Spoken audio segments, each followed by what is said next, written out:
म अजय सरावगी ग्रुपबाट यो हाम्रो पोडकास्ट सिरिजको 3rd नम्बर हो ह्युमन्स एट सरावगी ग्रुप। अब हामी यस बारेमा तपाईलाई केही जानकारी गराउन चाहन्छौँ how we transformed from old system to the new one.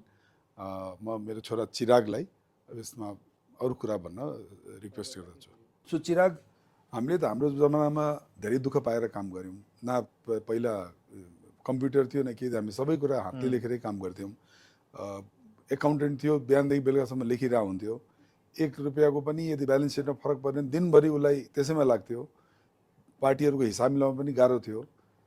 हामी त्यो जमानाबाट निस्केर आएका छौँ, तर पनि हामीले म्यानेज गऱ्यौँ, जिन गऱ्यौँ, म्यानेज गऱ्यौँ। अब यो ट्रान्सफर्म जुन भएको छ अहिले, डिजिटलाइज भएको छ, जसको तिमीहरूले राम्ररी इम्प्लिमेन्ट गर्न खोजिरहेछौ, how do you think it will take us forward र यसले हामीलाई के फाइदा गर्छ, हाम्रो साइज अफ बिजनेसलाई कसरी बढाउँछ र हामीसँग काम गर्ने साथीहरूको भविष्यले कसरी जोडिएको छ, उनीहरूले यसमा के कम्फर्ट पाउँछ र उनीहरूले के यसबाट अगाडि आफूलाई बाँधेर राख्ने एउटा ठाउँ के हेर्छ। सो आई थिङ्क मतलब obviously धेरै कुरा सोध्नु भएको छ। I will try and answer everything at one point in time. While making any organization or while making any vision come true, I feel like people are at the heart of everything. It is the people who do the work, people who get the work done and sort of move you forward in that way. So this is something that I realized the moment I had entered the organization, that हामी कहीँ न कहीँ यसलाई एउटा सानो अर्गनाइजेसनको रूपमा काम गरिरहेछौँ। बिकज धेरै पर्सनल टचमा काम गरिरहेको थियौँ एन्ड धेरै कुरा थियो यस्तो लाग्यो कि कहीँ न कहीँ it will not allow us to scalability गर्नलाई there has to be a lot of factors that are in your favour. यो the organisation has to be nimble enough, like people should be so adaptive to changes कि आज lockdown भयो के गर्ने, covid आयो के गर्ने, द्याट सर्ट अफ स्पिड र पेस लाउनलाई all of this takes time. त्यो कल्चर इमिडिएटली चेन्ज हुँदैन। आई मिन आई रिमेम्बर जब म आएको थिएँ 2019मा, मान्छेले भोलिदेखि आउँदिनँ म, सिम पठाइदिन्थ्यो घरबाटै। छुट्टी लिइरहेको छ त इन्फर्मै आउँदैन, 3-3, 4-4 दिनको छुट्टीमा घुम्न गयो, इन्फर्म पनि गर्थेन। So those things always hampered our functioning because being a small organization, you're dependent on the people. So यदि एक मान्छे पनि आएन भने, so you can imagine त्यो complete value chain डिस्टर्ब हुन्छ। And that's why I started feeling कि कहीं ना कहीं we have to, there is a huge amount of change that we have to implement. So त्यसलाई गर्दा गर्दा obviously धेरैजना मेन्टर थियो, तपाईँ हुनुहुन्थ्यो, ठुलो बा हुनुहुन्थ्यो, मेरो दिदी हुनुहुन्थ्यो विदिशा, उहाँले धेरै जस्तो म आउनु अगाडि नै काम गरिसक्नु भएको थियो in developing like a performance based culture. But again, so there were a couple of things that I did with which we sort of got to where we are. I think one of the first things I realized is we don't have SOPs in place for anything. There's no SOP, nobody has a defined KRA, KPI or a JD. Nobody knew what they're supposed to do in the organization. So it took a lot of steps. धेरै कुरा हामीले गरेका छौँ। So चाहे सबैको पहिला त SOP develop गऱ्यौँ कि सिस्टम्समा कसरी गर्ने, कि पर्चेसको लागि सामान आइसकेको छ भने त्यसको लागि के गर्नु पर्ला, कि पुरानो सामान राखिरहेको छ भने त्यसलाई के गर्नु पर्ला। And a lot of this things were developed, SOPs were developed, there was a mid management in place, so there were managers who were kept in place, then they use to take their team forward and that's how the team also started feeling loyal towards that manager and the organisation as a whole.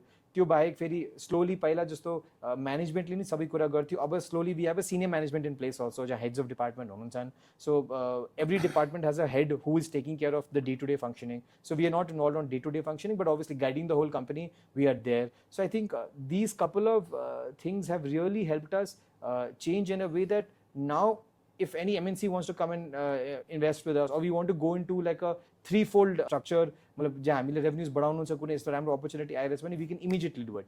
That is what helped us sort of do that. And सँगसँगै यो त सब गर्यो, KRA, KPI.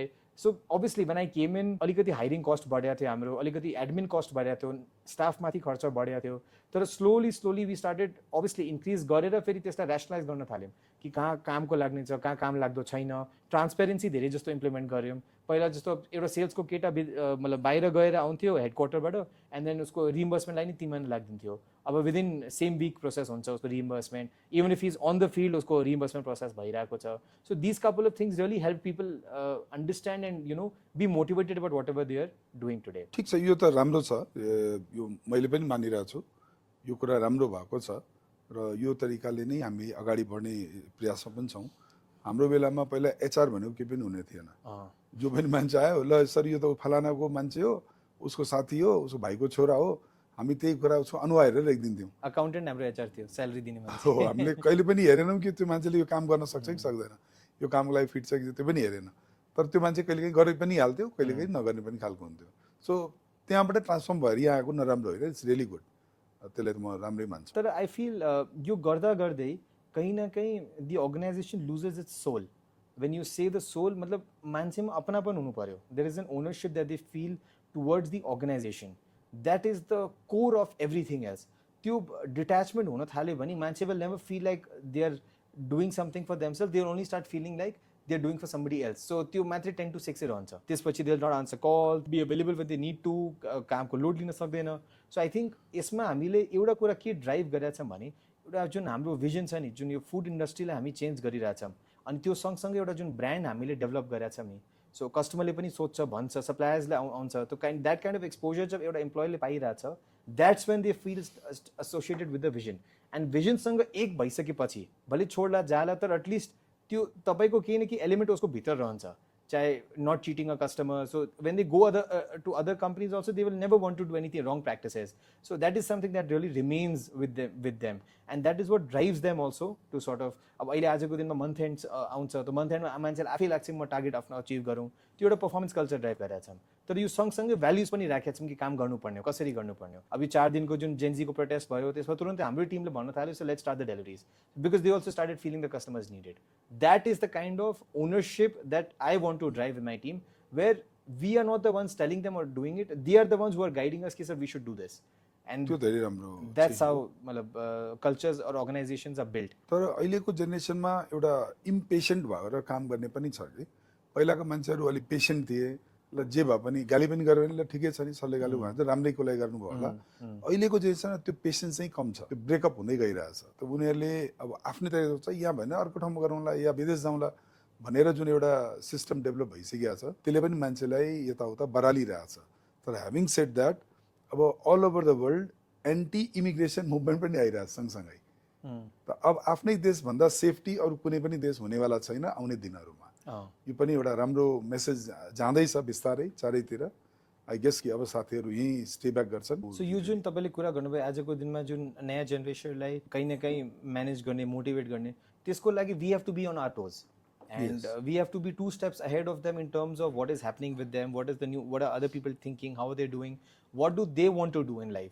And so it has to be, it just doesn't remain organization ko goals, but it remains the person's goal also. कहाँ पुग्न खोजिरहेछ त्यो बुझेर त्यसलाई फेरि हामी अर्गनाइजेसनको गोलमा इम्प्लिमेन्ट गर्न लायो भने एउटा instead of 2 parallel lines, it will go and merge somewhere. And that's when even that newer generation can be motivated to sort of work. If you notice, हाम्रो organizationमा कति like 25 भन्दा तल त we must be having at least like 10% of our workforce is 10 or 15% of our workforce is less than 25. So 18 years 19 years पनि college गरिरहेको मान्छे पनि काम गरिरहेछ.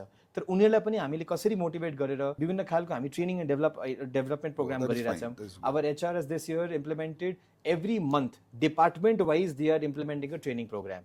So that way everybody, even हेल्परहरू हुनुहुन्छ स्टोरमा, उनीहरूलाई पनि हामी एउटा ट्रेनिङ प्रोग्राम डेभलप गरेर उनीहरूले दिन्छौँ कि चेक कलेक्ट गर्दाखेरि यसो गर, सामान उठाउँदाखेरि यसो गर्ने, स्ट्याकिङ यसरी गर्ने, छल्ली मिलाएर गर्नुपर्ने हुन्छ. So that way I feel everybody feels like केही न केही पाइरहेछ, यहाँ नपाएर काम मात्रै गरे होइन. So that way, and within the system only people are doing it. It's not that I am going and doing a training program. It's the warehouse manager who's developed a presentation.